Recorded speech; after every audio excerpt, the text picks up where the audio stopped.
தமிழில் சிற்றிலக்கியங்கள் பற்றி நீங்கள் தெரிஞ்சுக்கணும்னு நினைக்கிறீங்களா? இதுவரைக்கும் 96 சிற்றிலக்கியங்கள் வகைகள் அப்படின்னு சொல்லப்பட்டு வந்திருக்கிறது. ஆனால் 400க்கும் மேற்பட்ட சிற்றிலக்கியங்கள் தமிழில் வந்துருச்சு அப்படின்றத சிலம்பு செல்வராஜ் அவர்கள் 20ஆம் நூற்றாண்டு சிற்றிலக்கியங்கள் அப்படின்ற நூலில் அறிமுகப்படுத்துகிறாங்க. அப்போ தமிழில் இவ்வளவு ஒரு வளமான சிற்றிலக்கிய மரபு இருக்கா அப்படின்றத நம்ம தெரிஞ்சுக்க முடியுது. தொல்காப்பியர் காலத்திலிருந்தே இந்த சிற்றிலக்கியங்களுக்கான தோற்றுவாயும் அதற்கான இலக்கிய பின்னணியும் உருவாகி இருக்கு அப்படின்றத நாம் பார்க்க முடிகிறது. இப்போ ஊரோடு தோற்றமும் உரித்தன மொழிப ஆற்றுப்படை சார்ந்த விஷயங்களை தொல்காப்பியர் பதிவு செய்கிறது வழியாக இது தொல்காப்பியர் காலத்திலேருந்தே உருவாகி வந்திருக்கு அப்படின்றதையும் நம்ம தெரிஞ்சுக்க முடியுது. அப்போ சிற்றிலக்கியங்கள் பற்றி தோற்றமும் வளர்ச்சியும் இது மாதிரியான நூல்கள் நிறைய வந்திருக்கிறது. இன்னைக்கு நான் அறிமுகப்படுத்த இருக்கிற இந்த நூலுடைய பேர் சிற்றிலக்கிய சீர் என்கிற பேரில் இந்த நூல் வெளிவந்திருக்கிறது.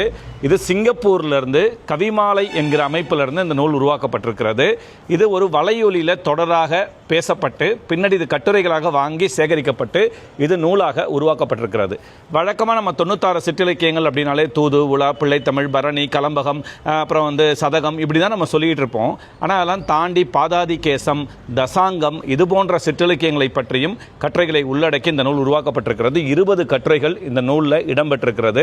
ஒவ்வொரு கட்டுரையுமே வெவ்வேறு ஆய்வறிஞர்களால் உருவாக்கப்பட்டு ரொம்ப தரமாக இந்த நூல் உருவாக்கப்பட்டிருக்கிறது. நிச்சயமாக ஒரு சிறந்த நூலாக சிற்றிலக்கியங்கள் பற்றி தெரிஞ்சுக்கிறதுக்கு இந்த நூலும் உங்களுக்கு துணை செய்யும். நன்றி.